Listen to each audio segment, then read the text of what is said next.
It's the real news. I'm Aaron Madze. The separation of young immigrant and asylum-seeking children from their parents prompted protests across the U.S.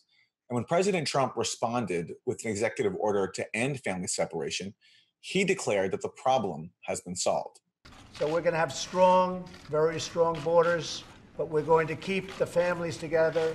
I didn't like the sight or the feeling of families being separated. There's a problem that's gone on for many years, as you know, through many administrations, and we're working very hard on immigration. It's been just left out in the cold. People haven't dealt with it, and we are dealing with it. So we're keeping families together, and this will solve that problem. At the same time, we are keeping a very powerful border, and it continues to be a zero tolerance. We have zero tolerance for people that enter our country illegally. But far from solving the problem, President Trump is only changing it from a family separation crisis back to a family incarceration crisis. Under his so-called zero tolerance policy, Trump wants to return to the Obama administration's practice of detaining families for weeks and months. A court stopped that practice in 2015, so in trying to revive it, Trump is setting up a brand new legal battle.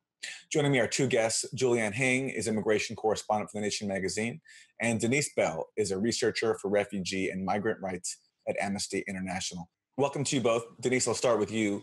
What is President Trump trying to do now in reviving the Obama administration policy that a court nullified? Oh, well, first of all, thank you for having me on. It's a really timely conversation, and Amnesty has been documenting family detention and campaigning on it for a number of years.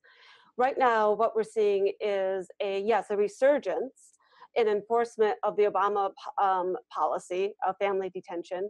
What the president is attempting to do is foist on us a false solution to a political crisis that he started, which has to do with a zero tolerance policy for criminally prosecuting people who come to this country and ask for asylum, which is lawful under US law and international law.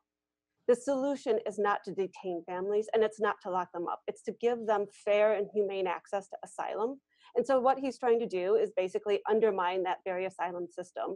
And he's going after it, as we'll talk about, through Flores, the decision that controls the length of time a family can be detained.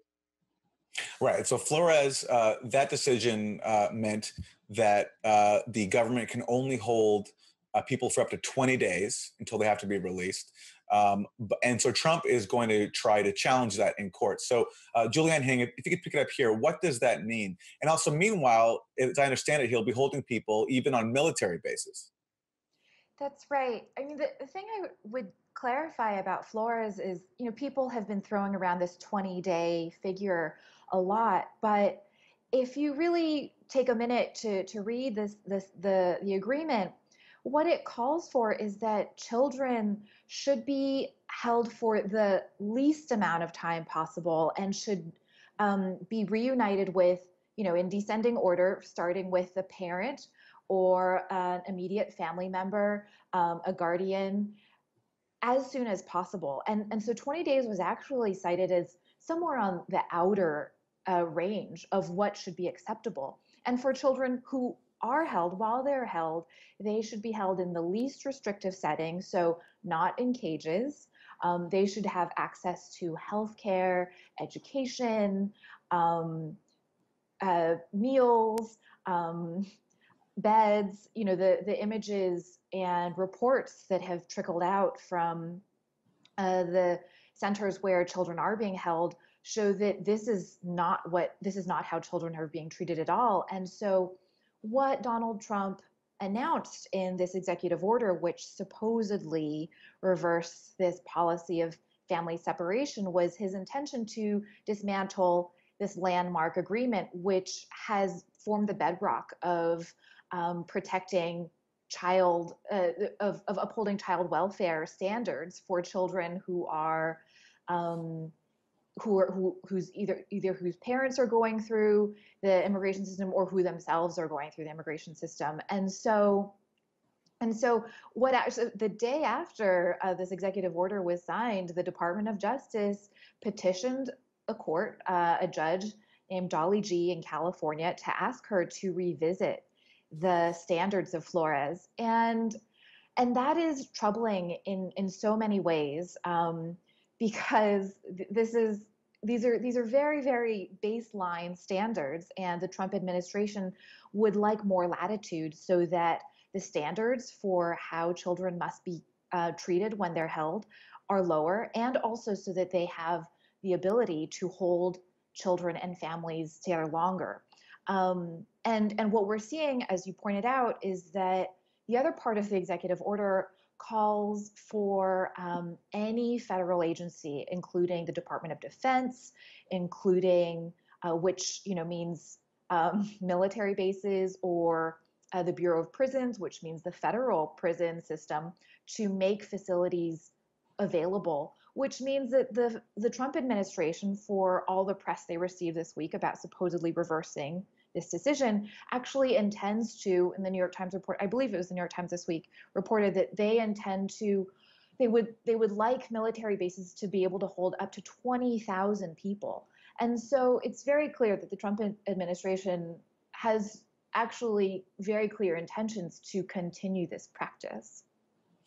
So Denise Bell, based on your research work at Amnesty International, what can you tell us about the conditions at the different jails and facilities that have been used to detain immigrants? Just this week, there was a lawsuit alleging that a private facility in Virginia injected children with powerful antipsychotic medication.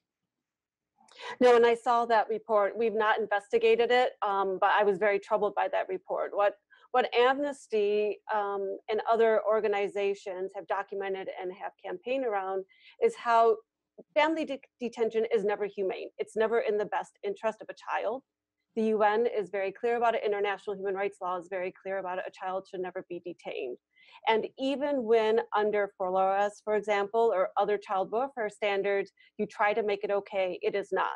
Members of Congress, senators, medical professionals, American Academy of Pediatrics, social workers have all documented the physical, emotional, and mental harm that is caused by this, the long-lasting trauma, and it's also completely unnecessary. Amnesty, I would like to say, has also documented how this policy of forcible family separation rises to the level of torture. It's in the intentional infliction of emotional distress for coercive purposes. And so we see both sides of the coin, that they are trying to inflict harm and punish asylum-seeking families. All right, we will pause there and come back in part 2. My guests are Juliane Hing, immigration correspondent for The Nation magazine, and Denise Bell, researcher for refugee and migrant rights at Amnesty International.